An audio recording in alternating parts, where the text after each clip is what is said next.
Hi hello ಎಲ್ಲರಿಗೂ ನಮಸ್ಕಾರ. ಶಾಂತಿ cooking and health ಟಿಪ್ಸ್ಗೆ ಸ್ವಾಗತ. ನಾನಿವತ್ತು ಬೆಳಗಿನ ತಿಂಡಿಗೆ ರಾಗಿ ದೋಸೆ ಹಾಗೂ ಅದ್ರ ಜೊತೆ ತಿನ್ನೋಕ್ಕೆ ಶೇಂಗಾ ಚಟ್ನಿಯನ್ನು ಮಾಡ್ತಾಯಿದ್ದೀನಿ. ಬನ್ನಿ ಹಾಗಿದ್ರೆ ಇದನ್ನ ಹೇಗೆ ಮಾಡೋದು ಅಂತ ನೋಡೋಣ. ಅದಕ್ಕಿಂತ ಮೊದಲು ಯಾರೆಲ್ಲ ನಮ್ಮ ಚಾನಲ್ನ ನೋಡ್ತಾ ಇದ್ದೀರಾ ಪ್ಲೀಸ್ ಲೈಕ್ ಆ್ಯಂಡ್ ಸಬ್ಸ್ಕ್ರೈಬ್ ಮಾಡಿ ಆ್ಯಂಡ್ ಸಪೋರ್ಟ್ ಮಾಡಿ. ಮೊದಲಿಗೆ ನಾನಿಲ್ಲಿ ರಾಗಿ ದೋಸೆ ಮಾಡಲಿಕ್ಕೆ 2 ಕಪ್ ಆಗೋಷ್ಟು ರಾಗಿಯನ್ನು ತಗೊಂಡಿದ್ದೀನಿ. ನಂತರ ಅದೇ ಕಪ್ಪಲ್ಲಿ 1 ಕಪ್ ಆಗೋಷ್ಟು ರೇಷನ್ ಅಕ್ಕಿಯನ್ನು ತಗೊಂಡಿದ್ದೀನಿ. ನಂತರ ಅರ್ಧ ಕಪ್ ಆಗೋಷ್ಟು ಉದ್ದಿನಬೇಳೆ ಮತ್ತು 1 ಸ್ಪೂನ್ ಆಗೋಷ್ಟು ಮೆಂತೆಕಾಳನ್ನು ಸೇರಿಸ್ಕೊಂಡು 1-2 ಸಲ ನೀರಿಂದ ಚೆನ್ನಾಗಿ ಇದನ್ನು ತೊಳಿತಾ ಇದ್ದೀನಿ. ನಾನು ಹೇಳಿದ ಅಳತೆ ಅಂತಲೇ ರಾಗಿ ಮತ್ತು ಅಕ್ಕಿ ಮತ್ತು ಉದ್ದಿನಬೇಳೆಯನ್ನು ಸೇರಿಸ್ಕೊಂಡ್ರೆ ದೋಸೆ ತುಂಬಾ ಪರ್ಫೆಕ್ಟಾಗಿ ಬರುತ್ತೆ. ಅಕ್ಕಿಯನ್ನು ತೊಳೆದಿಟ್ಕೊಂಡಿದ್ದೀನಿ. ನಂತರ ಇದಕ್ಕೆ ಮತ್ತೆ ಸ್ವಲ್ಪ ನೀರನ್ನು ಸೇರಿಸ್ಕೊಂಡು ಸುಮಾರು 7-8 ಗಂಟೆಗಳ ಕಾಲ ಇದನ್ನು ನೆನೆಯೋಕ್ಕೆ ಬಿಡಬೇಕು. ನಾನಿಲ್ಲಿ ನೆಕ್ಸ್ಟ್ ಡೇ ಬೆಳಿಗ್ಗೆ ದೋಸೆ ಮಾಡಲಿಕ್ಕೆ ಇವತ್ತು ಬೆಳಿಗ್ಗೆನೇ ರಾಗಿನೇ ನೆನೆ ಹಾಕಿಟ್ಕೊಂಡಿದ್ದೆ. 8 ಗಂಟೆ ಆದ ನಂತರ ಇವಾಗ ಇದನ್ನು ಚೆನ್ನಾಗಿ ಇನ್ನೊಂದು ಸಲ ತೊಳೆದು ಒಂದು ಮಿಕ್ಸಿ ಜಾರಿಗೆ ಸೇರಿಸ್ಕೊಳ್ತಾ ಇದ್ದೀನಿ. ರುಬ್ಬಕ್ಕೆ ಬೇಕಾದಷ್ಟು ನೀರನ್ನು ಸೇರಿಸಿ ನುಣ್ಣಗೆ ರಾಗಿಯನ್ನು ರುಬ್ಕೊಳ್ತಾ ಇದ್ದೀನಿ.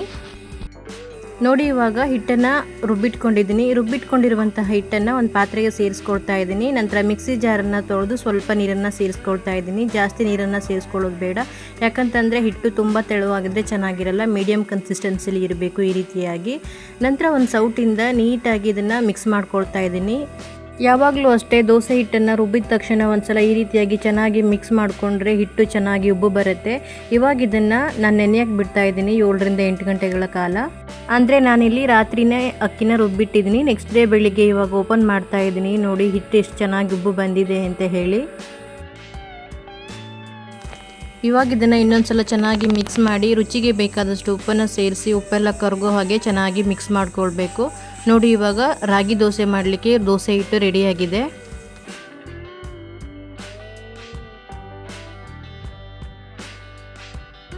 ಹಾಗೆ ಈ ಕಡೆ ದೋಸೆ ಹಂಚನ್ನು ಕಾಯಕ್ಕಿಟ್ಟಿದ್ದೆ. ಹಂಚು ಕಾದ್ಮೇಲೆ ಎಣ್ಣೆ ಹಚ್ಕೊಂಡು ದೋಸೆ ಹಿಟ್ಟನ್ನು ಸೇರಿಸ್ಕೊಳ್ತಾ ಇದ್ದೀನಿ.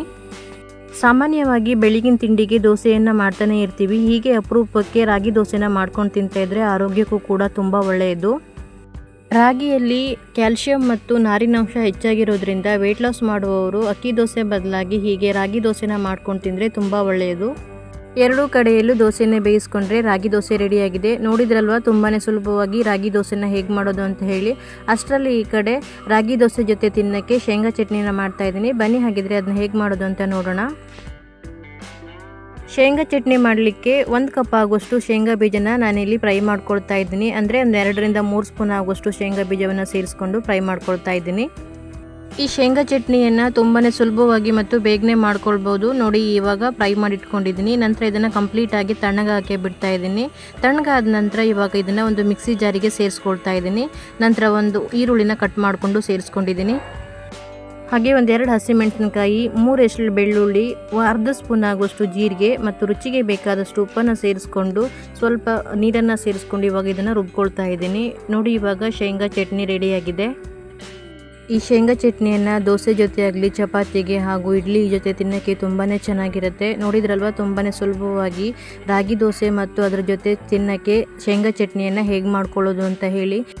ನಾನು ಮಾಡಿರೋ ಈ ದೋಸೆ ವಿಡಿಯೋ ನಿಮಗೆ ಇಷ್ಟ ಆದರೆ ಈ ವಿಡಿಯೋನ ನಿಮ್ಮ ಫ್ಯಾಮಿಲಿ ಆ್ಯಂಡ್ ಫ್ರೆಂಡ್ಸ್ಗೂ ಶೇರ್ ಮಾಡಿ. ಹಾಗೆ ಯಾರೆಲ್ಲ ಈ ವಿಡಿಯೋ ನೋಡ್ತಾ ಇದ್ದೀರಾ ಪ್ಲೀಸ್ ಲೈಕ್ ಆ್ಯಂಡ್ ಸಬ್ಸ್ಕ್ರೈಬ್ ಮಾಡಿ ಆ್ಯಂಡ್ ಸಪೋರ್ಟ್ ಮಾಡಿ. ಬಾಯ್, ಹ್ಯಾಪಿ ಕುಕ್ಕಿಂಗ್.